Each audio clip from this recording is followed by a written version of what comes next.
ये तो सब जानते ही है कि महाभारत के युद्ध में पांडवों की जीत हुई थी और कौरवों को हार का मुंह देखना पड़ा था। मगर महाभारत के इस युद्ध से पहले की कहानी के बारे में काफी कम लोग ही जानते होंगे। जी हाँ, महाभारत की कहानी में विदुर भी थे, जो काफी शक्तिशाली थे। लेकिन इतने शक्तिशाली होने के बावजूद भी विदुर ने महाभारत के युद्ध में नहीं लिया भाग, और इसके पीछे की वजह क्या है, ये आज हम आपको बताएंगे। दरअसल विदुर के बारे में ऐसा कहा जाता है कि वे धर्मराज के अवतार थे, और अगर वो चाहते तो इस युद्ध में अपने धनुष से पूरी सेना को एक ही बार में खत्म कर सकते थे। तो चलिए अब आपको विदुर से जुड़ी इस कहानी के बारे में विस्तार से बताते हैं। इससे पहले कि हम वीडियो में आगे बढ़े, यदि अभी तक आपने मेरे चैनल धर्म संज्ञान को सब्सक्राइब नहीं किया है तो तुरंत सब्सक्राइब कर ले, ताकि आने वाली वीडियो का नोटिफिकेशन सबसे पहले आपको मिलता रहे। बता दें कि विदुर असल में धृतराष्ट्र और पांडु के भाई थे तथा कौरवों और पांडवों के काका थे। वहीं अगर हम विदुर के जन्म की बात करें तो हस्तिनापुर के नरेश शांतनु और उनकी पत्नी सत्यवती के 2 पुत्र हुए थे, जिनके नाम चित्रांगन और विचित्र वीर्य थे। मगर अफसोस कि दोनों पुत्रों के बचपन में ही उनके पिता का देहांत हो गया, और फिर दोनों पुत्रों का पालन पोषण भीष्म द्वारा किया गया। यहाँ गौर करने वाली बात यह है कि भीष्म शांतनु की पहली पत्नी गंगा से उत्पन्न हुए थे। इसके बाद शांतनु ने सत्यावती की सुंदरता से आकर्षित होकर उससे विवाह किया था, लेकिन विवाह से पहले सत्यावती के पिता ने यह शर्त रखी थी कि शांतनु के बाद सत्यावती से पैदा हुआ पुत्र ही राजा का पद ग्रहण करेगा, न कि उनकी पहली पत्नी गंगा का पुत्र राजा का पद ग्रहण करेगा। बहरहाल शांतनु ने इस शर्त को मानकर सत्यावती से विवाह कर लिया, और भीष्म ने अपने पिता के वचन को निभाते हुए उम्र भर शादी ही नहीं की और अपने पिता की दूसरी पत्नी के बच्चों का बहुत प्यार से पालन पोषण किया। फिर जब चित्रांगन बड़े हुए तब भीष्म ने राजा का पद उन्हें सौंप दिया, लेकिन अफसोस कि कुछ समय बाद गंधर्वों से युद्ध के दौरान चित्रांगन की मृत्यु हो गई। हालांकि इसके बाद विचित्र वीर्य भी युवा अवस्था में पहुंच चुके थे, तो ऐसे में भीष्म ने उनका विवाह करने की सोची। बता दें कि उसी समय काशीराज की 3 पुत्रियां अंबा, अंबिका और अंबालिका का स्वयंवर होने वाला था, तो ऐसे में भीष्म ने वहां जाकर सभी राजाओं को हरा दिया और काशीराज की तीनों पुत्रियों को हस्तिनापुर ले आए। हालांकि जब बड़ी कन्या अंबा ने भीष्म से कहा कि वह राजा शाल से प्रेम करती है, तब भीष्म ने उसे राजा के पास भेज दिया, लेकिन बाकी 2 कन्याओं का विवाह विचित्र वीर्य के साथ करवा दिया गया। मगर यहाँ दुख की बात यह है कि विचित्र वीर्य को क्षय रोग हो गया और इसके कारण उनकी मृत्यु हो गई। जी हाँ, तब तक विचित्र वीर्य की कोई संतान पैदा नहीं हुई थी। तो ऐसे में शांतनु की दूसरी पत्नी सत्यावती ने भीष्म से कहा कि वे विचित्र की पत्नियों से पुत्र उत्पन्न करे, लेकिन भीष्म ने अपने पिता का वचन तोड़ने से मना कर दिया।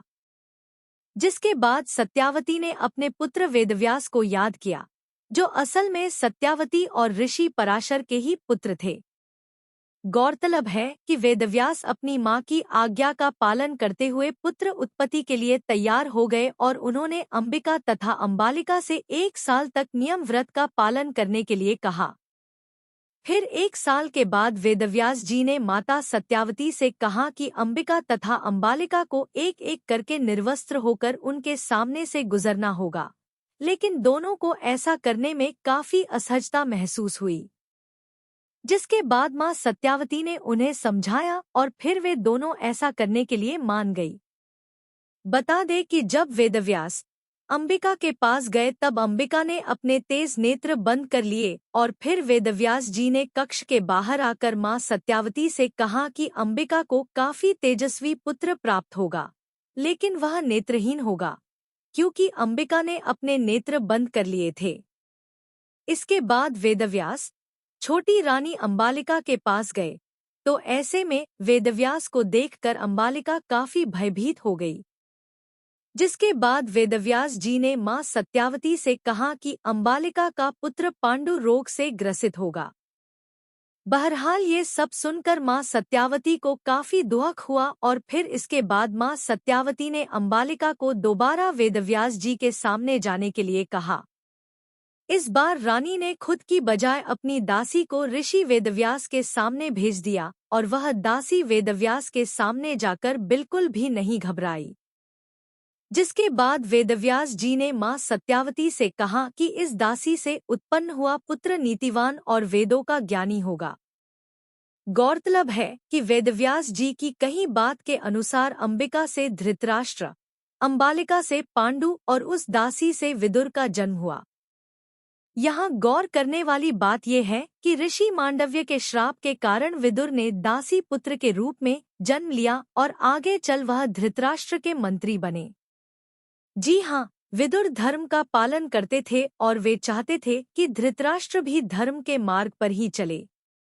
मगर अफसोस कि ऐसा नहीं हुआ और फिर धृतराष्ट्र जब भी पांडवों के अहित की बात करते थे तब विदुर ही उन्हें समझाते थे। बहरहाल पांडवों का पक्ष लेने के कारण दुर्योधन विदुर से ईर्ष्या करता था और लक्षागृह के षड्यंत्र के समय भी विदुर ने ही युधिष्ठिर को सावधान किया था तथा उन्हें इससे बचने की युक्ति भी बताई थी। बता दे कि विदुर जी के पास एक बहुत ही शक्तिशाली और चमत्कारी धनुष था जो उन्हें खुद भगवान कृष्ण जी से प्राप्त हुआ था। ऐसे में अगर वे चाहते तो इस धनुष से एक ही बार में युद्ध को खत्म कर सकते थे, लेकिन उन्होंने ऐसा नहीं किया।